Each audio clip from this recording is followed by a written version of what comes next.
March 27, 1977, a day forever marked in aviation's dark history. Through dense fogs at Los Rodeos Airport at Tenerife, a series of misunderstandings and errors led to an unthinkable disaster. This is the tale of the KLM Flight 4805 and Pan Am Flight 1736. A story of miscommunication, human error, and the heartbreaking loss of 583 lives. That day, two Boeing 747s, giants of the sky, were set for journeys they'd never finish. What caused this tragedy? How did it unfold? Let's explore this catastrophe. A stark reminder of life's fragility and the critical role of clear communication in flight safety. So, Los Rodeos Airport, tucked in Tenerife's mountainous terrain, wasn't ready for the chaos ahead. Usually a quiet spot, it was suddenly swamped with traffic. Like a terrorist attack at Gran Canaria Airport had forced many flights to change course.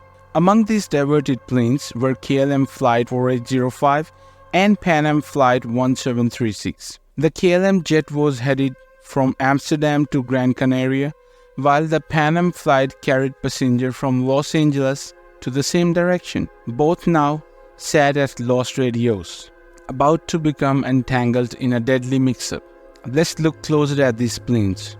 What are they? So, KLM Flight 4805, a Boeing 747-121, was an impressive sight. It carried 248 souls, crew and passengers alike, all eager to reach their sunny destination. Across the tarmac stood Pan Am Flight 1736, another Boeing 747-100, equally massive, with 396 people on board. It was filled with families and friends looking forward to their Gran Canaria getaway. They had no idea their holiday dreams were about to be crushed.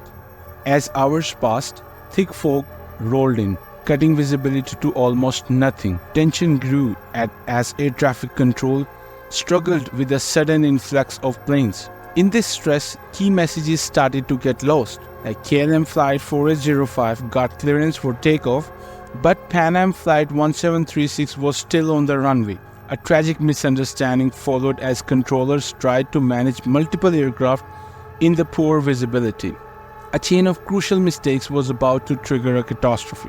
As KLM Flight 4805 readied for departure, Captain Jacob Van Zanten, a seasoned pilot, misunderstood the air traffic control clearance. He thought he had the go-ahead to take off, unaware that the Pan Am flight was still on the runway, moving towards its own takeoff position.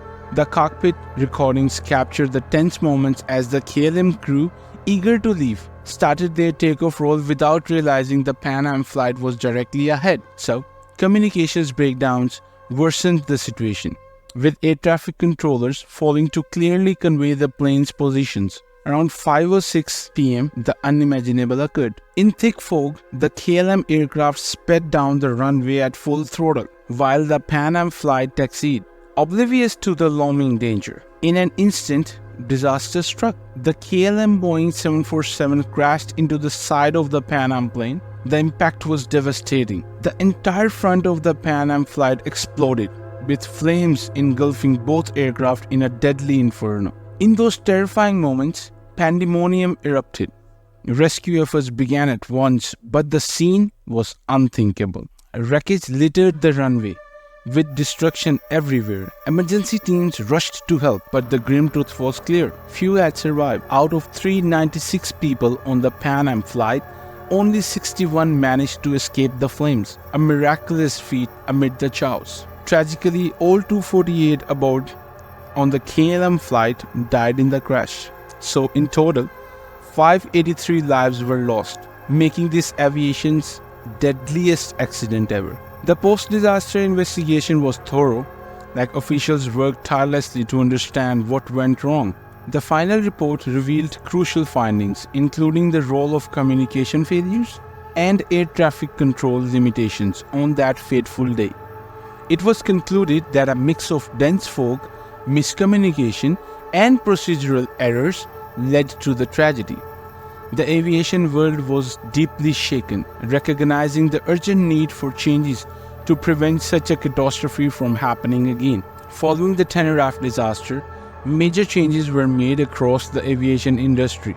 Improved trainings for pilots and air traffic controllers stressed the importance of clear communication and standardized air traffic control language. So these reforms introducing crew resource management, CRM trainings, focusing on communication, teamwork, and decision making in the cockpit. Today, the lessons from this tragedy are key parts of aviation safety training worldwide. As we look back on this heartbreaking event, we must honor the 583 lives cut short that day.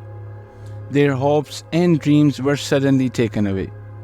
Through memorials and tributes, we keep their memories alive, ensuring this tragedy is never forgotten. What we can't change is that they can never come back.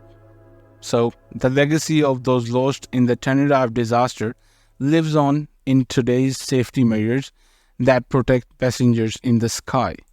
If you found this story interesting and want to explore more historical tales, please like, subscribe, and click the bell icon. This way, you will never miss our latest videos about the past.